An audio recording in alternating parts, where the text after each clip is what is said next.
കണ്ടില്ല. കാപ്പി മുഴുവൻ സാരിയിലായി ഷൈനി, ഞാനത് അറിയാതെ. അല്ല, ചൂട് കാപ്പിയായിരുന്നു. സോറി. സാരല്ല,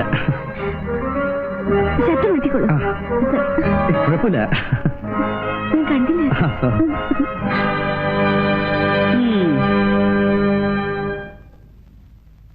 ഒരു കാപ്പി എടുക്ക. അവളെന്തി? എങ്ങനെ വരാനാ? എന്ത് പറ്റി? പറ്റാതെ സൂക്ഷിക്കണം, എനിക്കത്രേ പറയാനുള്ളൂ. എന്തെങ്കിലും കണ്ട കണ്ണടച്ച് നടക്കാൻ എന്നെ കൊണ്ട് പറ്റത്തില്ല. എന്നാ കാര്യം?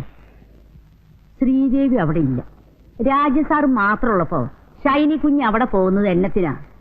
ഞങ്ങളും കെട്ടിയോനും കുടുംബമൊക്കെ ആയിട്ട് ജീവിച്ചിട്ടുള്ളവരാ. എന്നാ ഉണ്ടായെന്നാ? ഞാൻ മോളിൽ കയറി ചെല്ലുമ്പോ കാപ്പി കുടിപ്പിക്കലും മേല് മറിഞ്ഞു വീഴലും തുടച്ചു കൊടുക്കലും. എന്റെ കർത്താവെ, എനിക്കൊന്നും പറയാൻ മേല. നമ്മളെപ്പോലുള്ള കുടുംബക്കാർക്ക് ചേർന്ന പണിയാ ഇത്. കുറച്ച് നേരത്തെ പറയണമെന്ന് വിചാരിച്ചതാ.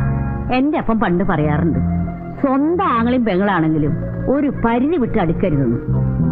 റോയ് കുഞ്ഞ് ആളൊരു ശുദ്ധനാ. മോൻ ഷൈനി കുഞ്ഞിനൊന്നും നിയന്ത്രിക്കണം. കർത്താവിശ്വാസിയായാണ്, ഇല്ലാത്തതൊന്നും ഞാൻ പറയത്തില്ല.